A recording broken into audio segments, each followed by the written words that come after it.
Carta de Paulo aos Filipenses, capítulo de número 1. Nós estamos caminhando lentamente nessa carta, procurando expor e apreender alguns princípios que nela estão para nossa edificação, para nossa caminhada cristã. Hoje leremos versos 9 a 11. Primeira carta de Paulo aos Filipenses, capítulo 1, versos 9 a 11. Mesmo assentados, convido você que está conosco aqui a manter a sua Bíblia aberta, disposto também a recorrer a outras referências que possam ser solicitadas para que a gente compreenda bem toda a estrutura do texto e do ensino dessa noite. Convido você, meu irmão, minha irmã, também que está em casa, a não sair fora do ambiente de culto. Lembra que você está servindo ao Senhor e ouvir atentamente a palavra, buscar compreender a palavra, faz parte também da nossa adoração ao Senhor. Filipenses 1, de 9 a 11, diz assim: e também faço esta oração, que o vosso amor aumente mais e mais em pleno conhecimento e toda a percepção, para aprovardes as coisas excelentes e serdes sinceros e inculpáveis para o dia de Cristo, cheios do fruto de justiça, o qual é mediante Jesus Cristo para a glória e louvor de Deus. 15 dias passados, irmãos, nós estivemos aqui com esse mesmo texto, elaboramos a nossa reflexão nessa mesma referência bíblica, e como disse naquela data, a exposição, o conteúdo que eu cheguei a construir aqui, lendo, estudando, refletindo, ficou tanto quanto longo. Então eu cortei a mensagem em duas, uma exposição lá naquela data, e hoje continuo aqui com o mesmo tema, nessa mesma abordagem de Filipenses 1, de 9 a 11. Nós vimos naquela reflexão anterior que o cristão é chamado para ser uma expressão de Deus na terra. Aliás, desde a criação, façamos o homem a nossa imagem conforme a nossa semelhança, para que nós pudéssemos, como seres criados, expressarmos o ser divino, expressarmos os atributos, as qualidades e a glória desse Deus. Nós falamos também que o amor, ele é o elemento identificador, é o atributo que nos identifica com Deus. João, escrevendo a sua primeira carta, ele vai tocar nessa tecla várias vezes. Se nós não amamos pessoas, o próximo, se nós não amamos de verdade, Deus não está em nós. Se nós não amamos o nosso irmão, é sinal de que nós vivemos apenas uma casca religiosa, mas a verdade não está em nós. Então João vai tocar nessa tecla por muitas vezes. O amor é o elemento que qualifica realmente o cristão como um seguidor de Deus. É impossível um cristão verdadeiro ser uma pessoa cheia de rancores, amarguras, ódio e ira contra a pessoa, mesmo que isso aconteça circunstancialmente, em algum momento da vida, mas a vida dele não é isso. A vida do cristão é uma vida de amor. Então o amor é essa característica do ser divino. Aliás, dissemos que poucos são os versículos da Bíblia que procuram identificar ou definir o ser divino. E um desses poucos versículos é o versículo que diz que Deus é. O que Deus é? Deus é amor. Então o amor é esse atributo de Deus que em nós nos qualifica numa relação verdadeira com Ele. Assim como Deus é amor, todo aquele que é nascido de Deus, no nascimento em Cristo Jesus, ele é chamado também para expressar esse amor. Falamos aqui naquela feita, 15 dias passados, sobre aquela canção do Asaf Borba, bastante conhecido de alguns, que todo filho se parece com o pai. E você, que diz ser filho de Deus, será que as pessoas que te veem por aí podem dizer que você também é a cara do pai? É a pergunta lá daquela canção do Asaf Borba, mas é uma pergunta que precisa me inquietar você. Somos de fato parecidos com Deus? Somos de fato imagem de Deus nesse mundo denegrido e destruído pelo pecado? Irmãos, voltando para a questão contextual, essa carta de Paulo aqui aos Filipenses, juntamente com as outras cartas chamadas cartas da prisão, lembra quais são elas? Efésios, Colossenses, Filemão e Filipenses. Essas 4 cartas são chamadas cartas da prisão, e elas foram escritas naquela época que Lucas, o historiador, guarda ali no último capítulo do livro de Atos. Paulo estava preso em Roma, mas preso numa prisão domiciliar. Ele alugara uma casa própria com recursos que Deus tinha dado através de outros irmãos. Ele pagava o aluguel de uma casa e por 2 anos, usando uma tornozeleira eletrônica da época passada, ou seja, um guarda aprisionado junto com ele ali, para que ele não fugisse para nenhum outro lugar, e a guarda pretoriana. Paulo vai dizer isso nessa mesma carta, um pouco mais à frente. A guarda pretoriana era a elite da segurança máxima do imperador de Roma. E ele vai dizer que essa guarda pretoriana foi destinada para ser a segurança dele naquela casa, naquela prisão domiciliar. Durante 2 anos, Paulo ficou ali. A história em Atos termina com Paulo nessa prisão. Dessa prisão, Paulo escreve essas cartas e manda às igrejas e ao irmão Filemon.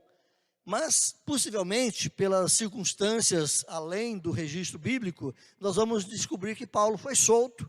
Ele foi até a Espanha, volta da Espanha, numa ida para Jerusalém, ele é capturado de novo, e agora ele fica preso não na casa domiciliar, não na prisão domiciliar, mas ele vai para a masmorra.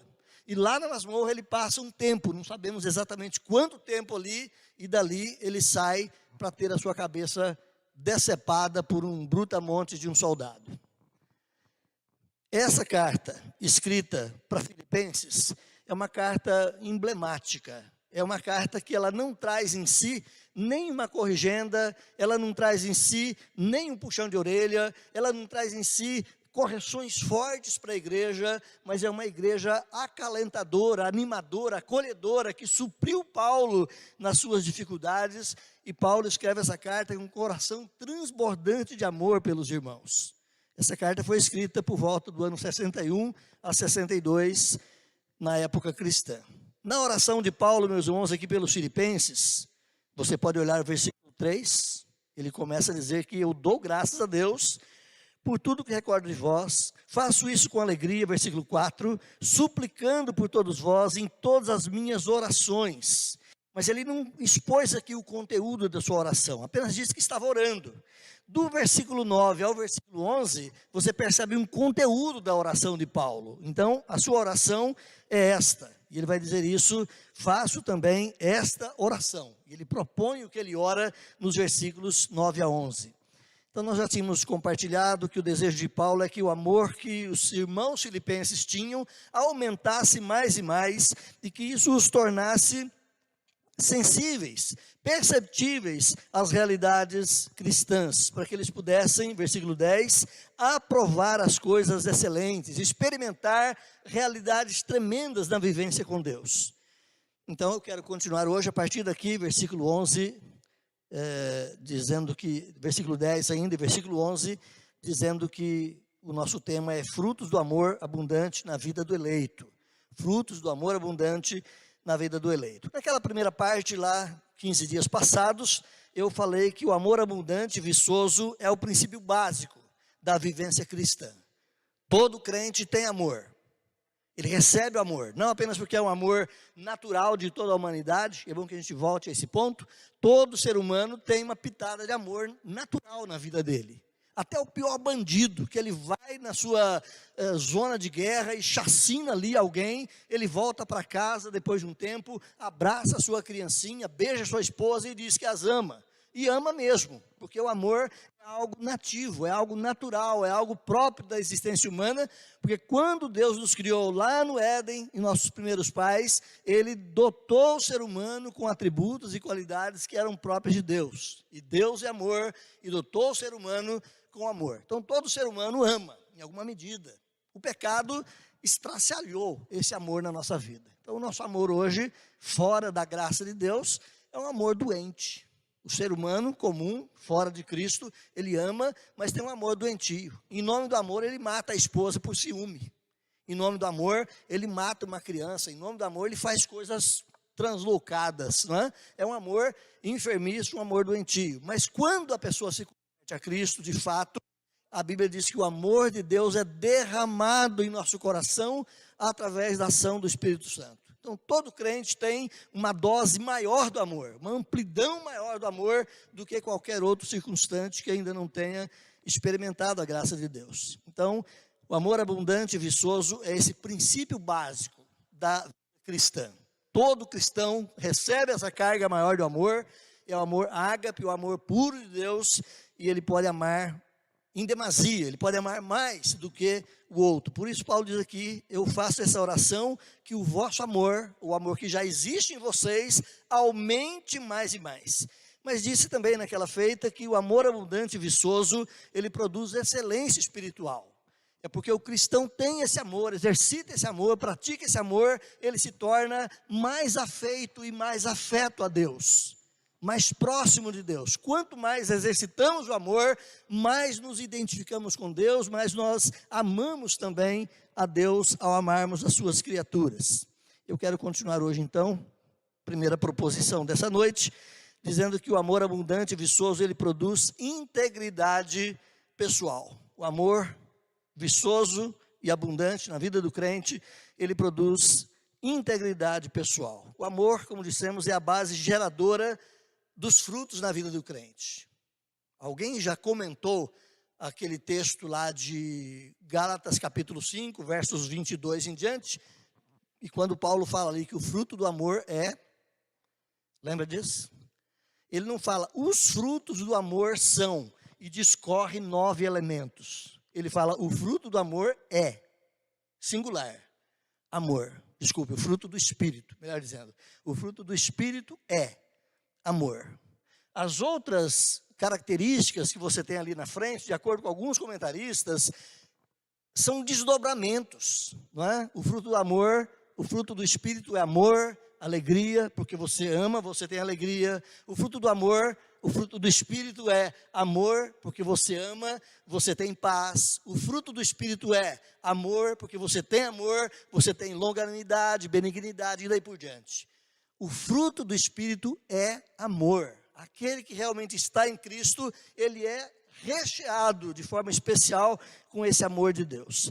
Então no verso 9, Paulo vai dizer aí que orava pelos cristãos de Filipenses, de Filipos, para que eles crescessem mais e mais.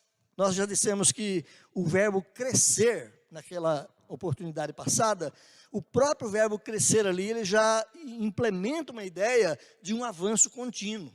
Quem está em crescimento já está no avanço contínuo. Mas Paulo usa aqui ainda um superlativo, mais e mais. É para continuar crescendo, mas mais e mais indefinidamente. E no verso 10, ele inicia a sua versão do verso 10 com uma preposição para que, na verdade, e a fim de, né, a preposição riná, lá do grego, e incide num propósito. Então, para que é que o vosso amor deve aumentar?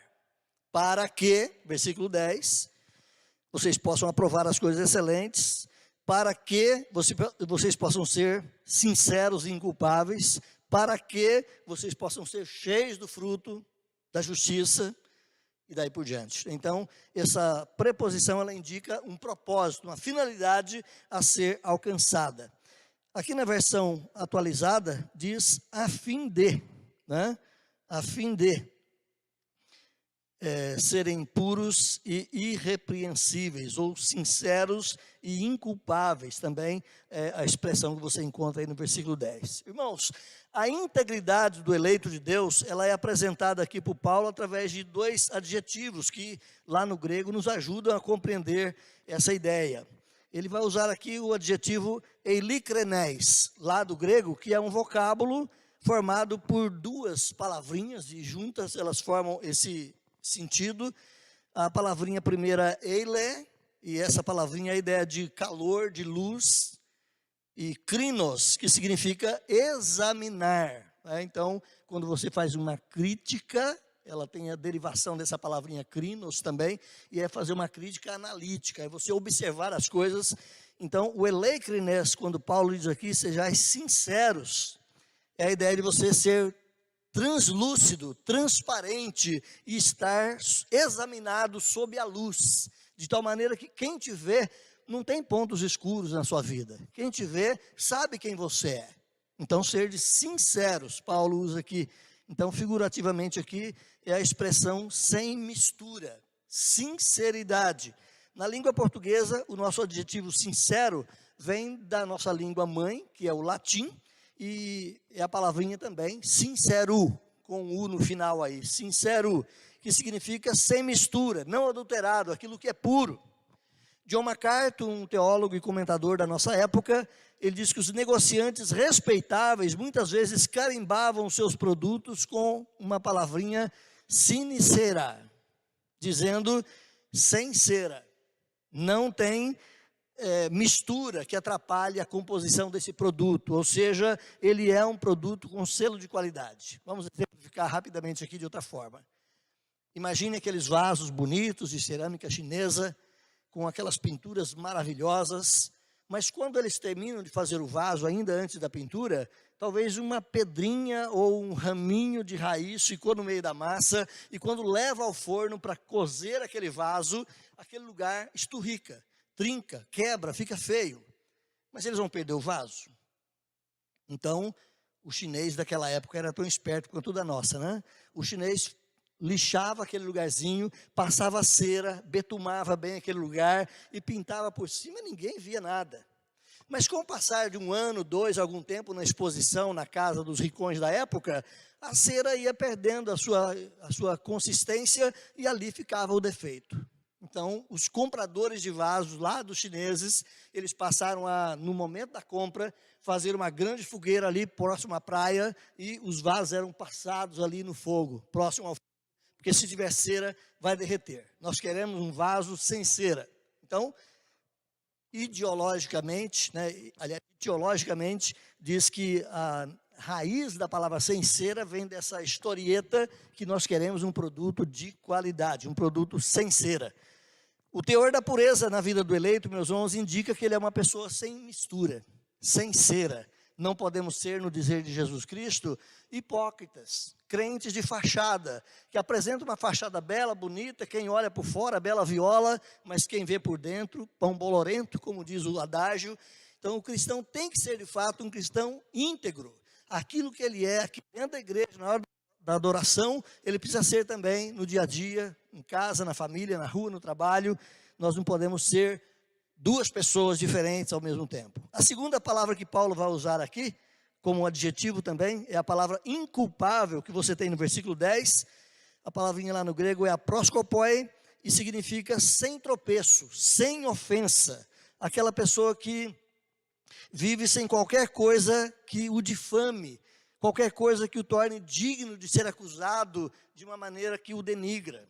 Essa palavra, meus irmãos, ela carrega a ideia de alguma coisa que leva outros a tropeçarem, ou que faça, quem sabe, o próprio indivíduo a cair.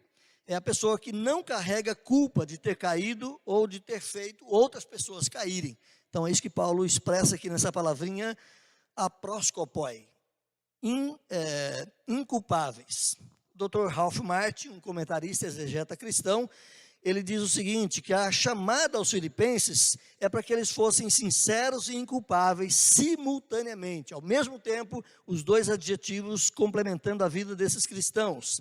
Talvez esses adjetivos, do dizer de Ralph Martin, devam ser tomados de modo complementar, o primeiro sugerindo um elemento positivo, vocês possam ser sinceros, e o segundo assegurando negativamente que eles não deveriam ter falta, eles não deveriam ter falha no seu caráter. Um outro comentarista cristão, também da nossa época, John MacArthur, vai dizer que, infelizmente, muitas pessoas tentam cobrir suas falhas de várias maneiras, a fim de aparecer menos espiritualmente imperfeito do que elas realmente são. Elas usam coisas com frequência regular na igreja, doações generosas, muita atividade, muito envolvimento nos trabalhos da igreja, quem sabe aquela conversa espiritualizada, oh meu amado, aquela expressão de uma espiritualidade que escapa pelas palavras, mas tudo, no dizer de John MacArthur, é apenas uma encenação para esconder alguma coisa de um cristão imperfeito. Eu não quero dizer com isso que todo cristão que tem, quem sabe, essa expressão mais afetiva no seu falar, seja alguém que está mentindo na sua forma de ser, né? Mas na visão popular e comum do John MacArthur, é que muita gente tenta esconder a sua fraqueza espiritual, impostando uma espiritualidade que não lhe pertence. Mas diz John MacArthur ainda, quando eles são severamente tentados ou perseguidos pela fé, as rachaduras e as imperfeições aparecem. Então ninguém consegue vivenciar ou mascarar uma vida por longo tempo, né? Em algum momento a máscara cai. Então, embora a gente use máscara nesse período da pandemia, e é bom que ela não caia, né? Mas é bom que a nossa vida não seja uma vida de máscara. Que as pessoas que nos conheçam realmente aquilo que somos em Cristo Jesus.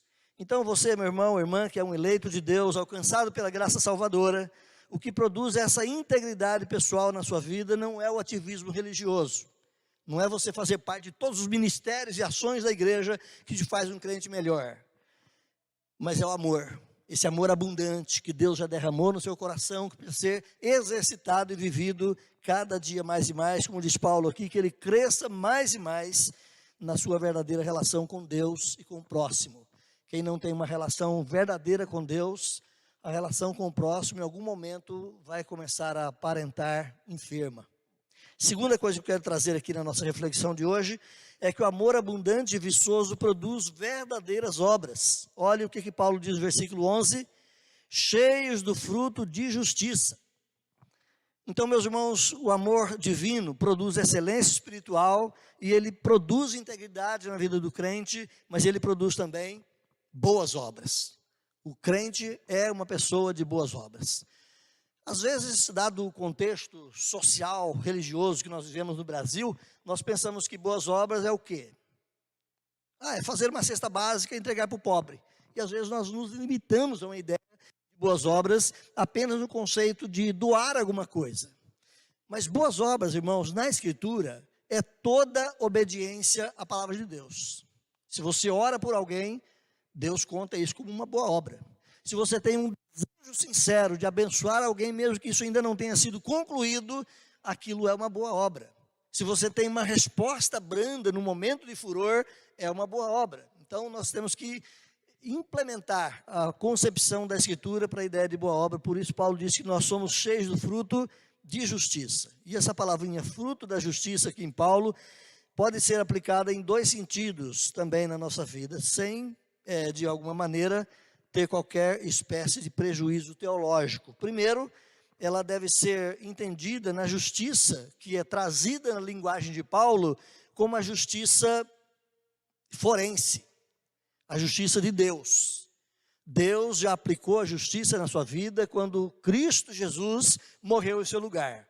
Deus foi justo, ele executou o pecado. Ele condenou o pecador na vida de Jesus Cristo. Então, quando Cristo morre no lugar do pecador, e esse pecador é um eleito de Deus, a justiça que deveria ser aplicada na sua vida individual, foi aplicada na pessoa de Jesus. Ele sofreu o inferno, sofreu a ira de Deus em nosso lugar. Então, Paulo trata essa ideia da justiça como a justiça de Deus trazida a nós. Então, o fruto da justiça de Deus na nossa vida é o quê? Romanos 5:1, lembra disso? Justificados, pois, pela fé, ou justificados, pois, temos paz com Deus por meio de nosso Senhor Jesus Cristo. Justificados pela fé, temos paz com Deus. Então, o resultado da justiça forense, da justiça declarativa, que a sua pena foi paga, é que você tem paz com Deus. Mas quando você tem paz com Deus, você também tem paz com o próximo. Por isso dizemos já que o cristão é aquele que ama. Ele pode até ter alguém que seja inimigo dele, mas ele por natureza não é inimigo de ninguém. Ele ama as pessoas e ele quer viver em paz. É o que Paulo vai dizer em Romanos 12, o quanto depender de você, meu irmão, viva em paz. Se depender do outro, aí é uma outra questão, mas se depender de você, viva em paz.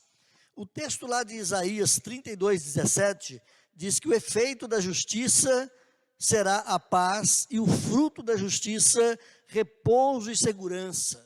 Então, aquele que é convertido a Cristo Jesus, ele tem a justiça de Deus aplicada nele, e o fruto disso é que ele tem paz com Deus e paz com o próximo. Ele tem paz com ele mesmo. E ele tem tranquilidade e segurança. porque Deus trouxe a paz verdadeira ao seu coração.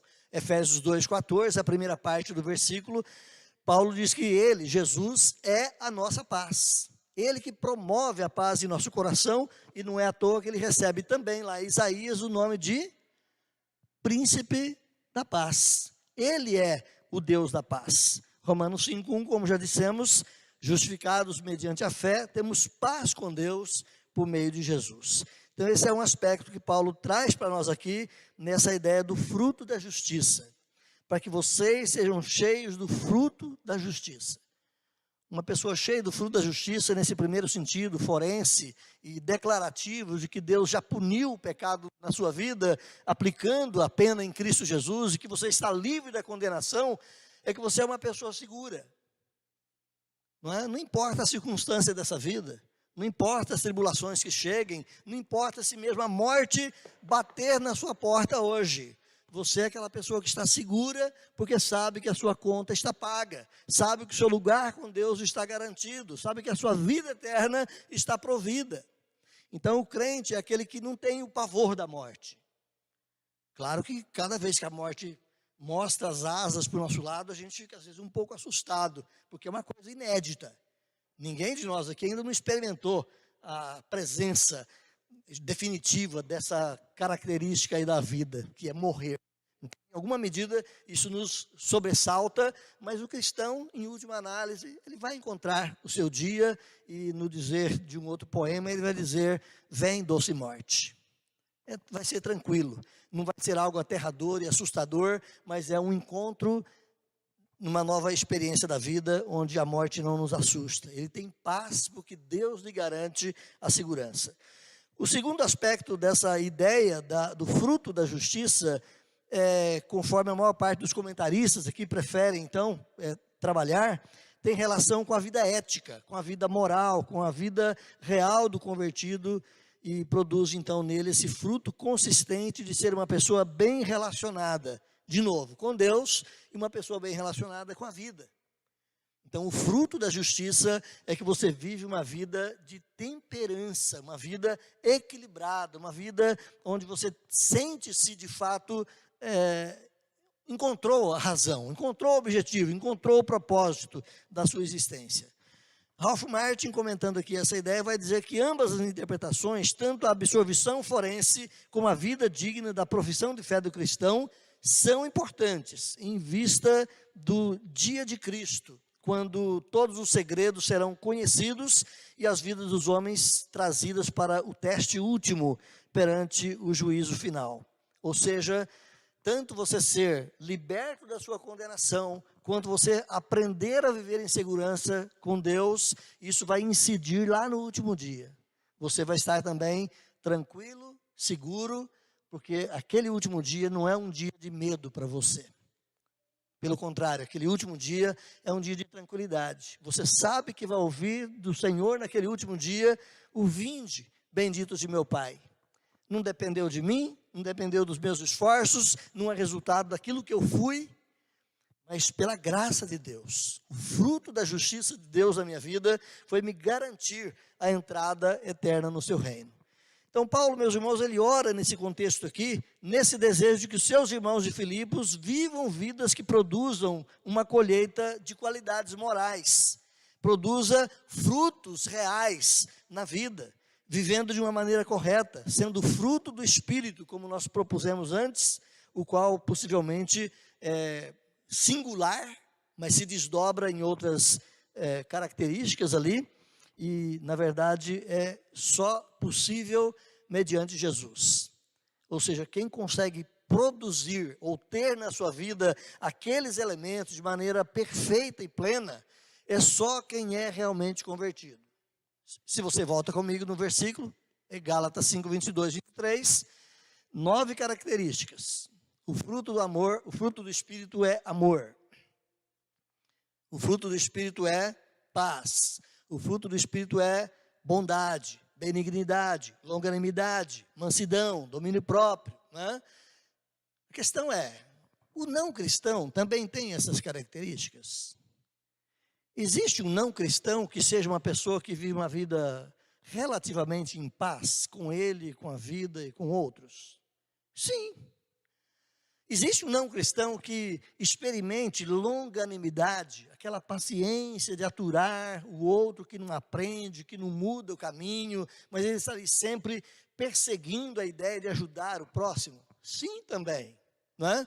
Então, esses elementos constitutivos do fruto do Espírito, eles são também naturais na vida do ser humano, mas na vida do ser humano convertido, isso é potencializado.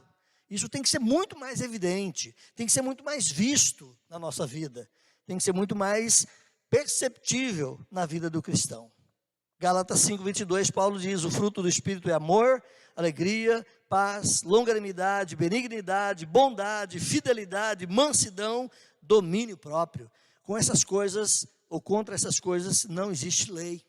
Nada que condene, nada que degrida essas qualidades. A palavra plenos que Paulo vai usar aqui, no contexto, cheios do fruto, plenos do fruto. Lá na língua original grego é um particípio de voz passiva, não é que você busca ser pleno. Não, porque você exercita o amor, que é a base da sua vida cristã. Essa plenitude é uma ação decorrente, ou um resultado decorrente da própria ação de Deus. A voz passiva é quando o sujeito não provoca a ação, mas ele recebe a ação. É isso? Quem gosta de português aí, não é? Um pouquinho de gramática, etc. Então, a voz passiva é quando você não pratica a ação, você sofre a ação. Por exemplo, você pratica a ação, eu mato, isso é você que pratica, é o sujeito que pratica. Mas quando a voz é passiva, no eu pratico, é uma voz ativa. Quando a voz é passiva, é eu morro, ou eu fui morto, eu fui objeto da morte. Então, quando Paulo fala aqui para que vocês sejam cheios do fruto, esse ser cheio não é uma coisa que você faz, mas porque você está no exercício do amor, você recebe essa plenitude. Porque você está vivendo o amor mais e mais, Deus enche você mais e mais também com esse fruto da justiça.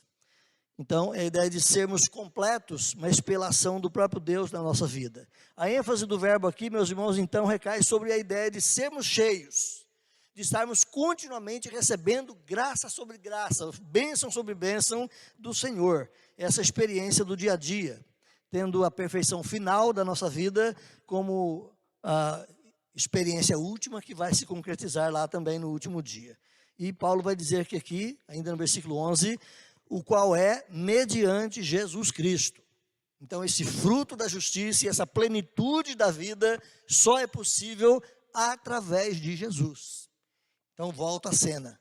Mesmo que um não cristão tenha algumas dessas características, a plenitude disso e a efetividade desses frutos na vida do crente só é possível através de Jesus Cristo. Onde há Iesu é o que Paulo vai dizer aqui, através de Jesus Cristo. Não há como o cristão ser cheio do fruto de justiça, ter o perdão declarado na sua vida, ter vida verdadeira com o seu próximo, se ele não está em Cristo Jesus. Ele apenas representa teatralmente uma ideia de que ele é uma gente boa, mas em algum momento ele vai ter falhas terríveis. Então é em Cristo que nós somos aperfeiçoados, é em Cristo que nós somos justificados, é em Cristo que nós somos transformados numa nova criatura, e é em Cristo que nós devemos continuar, no dizer de Paulo, tirando a roupa suja do pecado e nos revestindo da nova roupagem que é a semelhança em Cristo Jesus.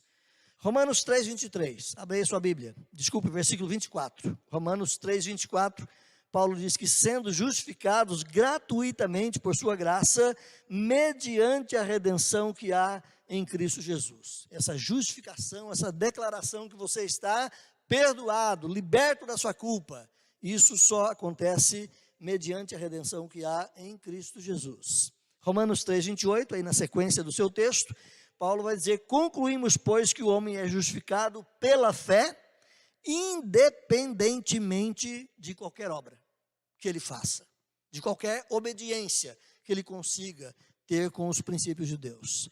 Você não é justificado por Deus porque você obedece. Pelo contrário, você obedece porque você é justificado por Deus.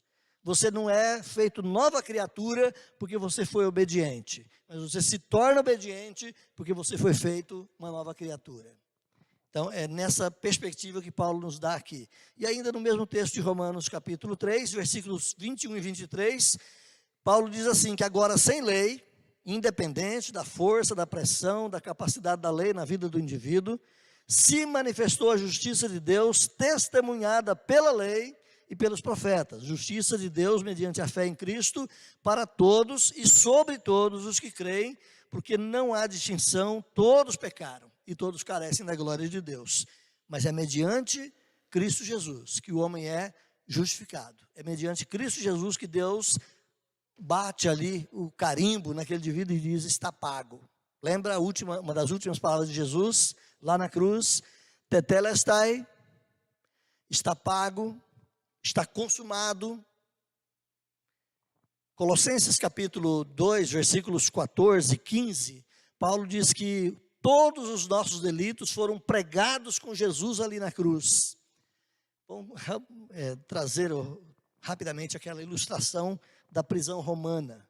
O indivíduo que era um cidadão perverso, um criminoso nos dias de Paulo, por exemplo, ele era julgado de acordo com o código romano, com a lei romana, e ele era jogado lá na masmorra. 20 anos de reclusão, 20, 30 anos de prisão. E lá naquela prisão, na porta da prisão, um pergaminho, uma lâmina de couro, escrita ali o artigo tal, no qual ele era incluso, e os pecados, os crimes que ele cometeu, e quantos anos ele vai estar detido ali. Quando termina aquele prazo, e ele pagou toda a sua conta, conta-se a ilustração, que o juiz então pegava aquele mesmo pergaminho, e abria aquele pergaminho sobre a mesa e escrevia com letras vermelhas, tetelestai, sobre todo aquele escrito dizendo, está pago. E entregava o pergaminho para o camarada, pode ir embora, se qualquer pessoa perguntar para você, tua conta está paga, você não deve nada para ninguém, nada para o Estado, você está quites. E Paulo vai dizer ali que Cristo, Colossenses 2, eu não abri o texto, mas você pode abrir aí, Colossenses 2, versículo 14, Paulo vai dizer ali que Cristo pregou na sua cruz, na sua morte, levando consigo todos os nossos, ou pagando consigo todos os nossos delitos. Ele, no finalzinho do versículo 14, encravou, ele pregou ali o escrito de dívidas que era contra nós. E o seu brado final foi, está pago. Então o crente é aquele, meus irmãos, que tem a sua conta paga por Deus. Ele não é justificado porque ele é bom, ele não é justificado porque ele acerta, ele não é justificado porque ele consegue, ele é justificado pela graça. E a partir de justificado, ele recebe uma nova vida, um novo coração, um novo homem, e a partir daí, então, ele vai ser transformado dia a dia. Em Cristo é que nós somos aceitos por Deus, e é em Cristo que nós podemos ser também moldados por Ele para vivermos para o louvor da sua glória, como Paulo diz em Efésios 1:6, para louvor da glória da sua graça, que Ele nos concedeu gratuitamente no amado. O amado aqui é Cristo Jesus. Portanto, irmãos, nós somos transformados paulatinamente conforme a sua imagem moral. Ou seja, o cristão vivendo nesse amor que cresce mais e mais, naturalmente, cada dia ele vai sendo um cristão melhor. Mudanças vão acontecendo, o caráter vai sendo aperfeiçoado, características da vida vão sendo amoldadas de acordo com a Escritura. Então, se eu estou convertido, e esse ano eu completei, pela graça de Deus, 41 anos de conversão, né? O homem emiliano hoje precisa ser um homem mais maduro na fé, mais convicto da palavra e com as suas características pessoais melhores do que estava há 40 anos atrás. Às vezes acontece na vida do crente que ele é um bom crente, fervoroso, ativo, mostra transformação nos primeiros anos de vida. Depois ele acomoda e a vida parece que não tem mais novidade, né? Mas no dizer de Paulo é que nós devemos ser transformados dia após dia, num crescente contínuo. De novo aqui a expressão no versículo 9, aumente mais e mais. 2 Coríntios 3,18, Paulo diz assim: e todos nós, com o rosto desvendado, contemplando como por espelho a glória do Senhor, somos transformados de glória em glória, na sua própria imagem, como pelo Senhor, o Espírito. Ou seja, o cristão deve ser dia a dia confrontado com o Senhor, como que por espelho, olhando para a Bíblia, olhando para os princípios, olhando para a palavra, olhando para a ação do Espírito Santo na sua vida e sendo desenvolvido, transformado de glória em glória, de estágio em estágio, de mudança em mudança, para que ele possa ser conforme a imagem do Senhor. Então, meu irmão, minha irmã, eleito de Deus, fique alegre, fique feliz, porque Deus começou uma boa obra na sua vida, é o que nós já reportamos aqui no versículo 6, aquele que começou essa boa obra, ele vai dar continuidade. Você participa dessa continuidade, mas o ator principal nessa obra de salvação na sua vida é Deus. Quem está realmente provando e provendo tudo isso é Deus. Então, esforce-se para desenvolver o amor mais e mais, porque é nessa ação plena do amor de Deus, na vida do crente, que esses frutos vão aparecer. Então, as pessoas vão começar a perceber em você que você é uma pessoa de uma qualidade melhor. Embora tenha muitas pessoas parecidas com você por aí, você tem uma estirpe mais fina. Você é uma pessoa mais requintada, não no dinheiro, não na posição social, mas no seu trato, na sua maneira de ser. E, em último lugar, o amor abundante e viçoso produz glórias para Deus. O crescimento do amor, como dissemos, mencionado por Paulo, é de longe o mais importante, a glória de Deus. O alvo desse crescimento é a glória de Deus. Nosso Senhor Jesus chama os seus eleitos com o alvo de que eles deem fruto. Ou seja, não é apenas para você se sentir parte da videira, mas é para que você seja parte da videira e um galho frutífero. Uma pessoa frutífera, e isso glorifica a Deus. Corre comigo lá, João capítulo 15. João capítulo 15, verso 8. Jesus diz assim: nisto é glorificado meu Pai, em que deis muito fruto, e assim vocês se tornarão meus discípulos, ou serão reconhecidos como meus discípulos. O ensino de Paulo, irmãos, voltando lá para a carta de Filipenses, ele também destaca que o cristão, o eleito de Deus para a salvação, ele glorifica a Deus na sua vida. Ou seja, a vida do crente é uma vida de glorificação a Deus. E glorificar a Deus não é vir para um culto, embora isso também o seja, né? O cristão precisa amar a igreja, amar o culto, amar a convivência com os irmãos e glorificar a Deus em conjunto. Mas o glorificar a Deus é mais do que apenas participarmos de um momento litúrgico, de um momento cultico. É vivermos de tal maneira que, como diz Paulo aos Coríntios, quer comais, quer bebais, quer façais qualquer outra coisa, que Deus seja glorificado nisso. Façam para a glória de Deus. E lá no texto de Efésios 1, de 11 a 14, Paulo vai dizer que vocês também foram feitos herança, predestinados segundo o propósito daquele que faz todas as coisas, conforme o conselho da sua vontade, a fim de serem para o louvor da sua glória. Versículo 11, lá de Efésios. Nós somos alcançados, separados, selecionados por Deus, atingidos no momento certo da nossa conversão, para sermos para a glória de Deus, nós os que esperamos em Cristo. Então, o objetivo supremo, meus irmãos, e o resultado maior da vida, com esse amor divino em nosso coração, é que ele cresça mais e mais, mas que produza glória para Deus. Nós estamos estudando nas quartas-feiras a carta de Paulo aos Coríntios. E a gente vê na relação dos irmãos de Corinto que eles tinham prazer e alegria em exercitar dons. Mas eles faziam isso para ufania. Eles faziam isso para se mostrar melhores que outros, para, quem sabe, diminuir o irmão. Mas Paulo vai ensinar aqueles irmãos ali que tudo deve ser feito para a glória de Deus. Então a glória é a manifestação do poder de Deus. A glória é o brilho de Deus na nossa vida. Tem uma ilustração muito interessante lá do tempo de Moisés, que quando Moisés foi receber os mandamentos, ele subiu ao monte, ficou lá cerca de 40 dias, face a face com Deus, e o fulgor, o brilho da glória de Deus era tão impactante que penetrava a pele de Moisés. E Moisés começou a ficar também incandescente, ficou brilhoso, e quando ele desce do monte, ele estava refulgente de tal maneira que ele teve que colocar um véu sobre ele, para que as pessoas não adorassem como Deus. Ele brilhava por causa do brilho da glória de Deus nele.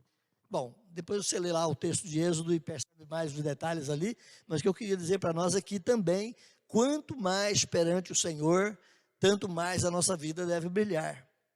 Talvez não num fulgor físico, mas num fulgor moral, num fulgor ético, num fulgor de comportamento adequado, ilibado, de uma vida realmente que espelha a vontade de Deus na nossa vida. Então, os frutos que Paulo diz aqui, meus irmãos, é aquela concretização do princípio de Deus exarado na nossa confissão de fé, que o fim principal do homem é que o homem glorifique a Deus, que ele viva para a glória de Deus. Não é apenas que ele fique num culto o tempo todo, de mão dada, gritando glória a Deus, mas que ele viva de tal maneira que tudo que ele faça, Deus carimbe com um sim e diga: que bom, filho, que você está sendo obediente. Que bom, filho, que você está realmente vivendo na minha vontade. Então, irmão, irmã, eleito de Deus, mesmo que você não veja todas as coisas da sua vida convergindo hoje para a glória de Deus, viva de tal maneira que realmente seja essa a intenção pura do seu coração. E lá no último dia, você vai perceber que de fato Deus agiu em você e conduziu a sua vida para que você vivesse de fato para a glória dele. E experimentasse na eternidade toda essa plenitude, esse enchimento da glória de Deus na sua vida. E isso por causa de Jesus. Então eu termino aqui. Quando eu propus para você, lá no comecinho da nossa reflexão, os frutos do amor abundante na vida do eleito, no decurso dessas duas reflexões, eu disse que o amor abundante, ele é o princípio básico da vida cristã. O amor abundante, ele produz excelência espiritual na vida cristã. O amor abundante, ele produz integridade pessoal. Você realmente é aquilo que é integralmente perante o Senhor e perante as pessoas. O amor abundante, ele produz obras verdadeiras na sua vida, não apenas algumas encenações aqui ou ali, mas uma vida de obediência aos princípios de Deus. E o amor abundante produz glória para Deus. E o nosso desejo é que nós vivamos de tal maneira que não apenas os crentes lá em Filipos tenham sido objeto da oração de Paulo, mas que a gente viva de tal maneira que a gente fala: não, isso aqui é para mim. Paulo orou também por mim, e eu quero também ser participante dessa bênção que Paulo estendeu àqueles irmãos lá do passado. Então, o nosso envolvimento pessoal com o Senhor, pela fé, pela palavra e pelo Espírito Santo, nos conduz a essas transformações da nossa vida, de modo que o amor aumente cada dia mais e mais na nossa vida. Deus abençoe você. Deus te ajude ricamente a ser fortalecido em Cristo e a ter esse amor vivenciado dia a dia, de modo tal que ele produza mais e mais uma vida gloriosa para a glória de Deus em você.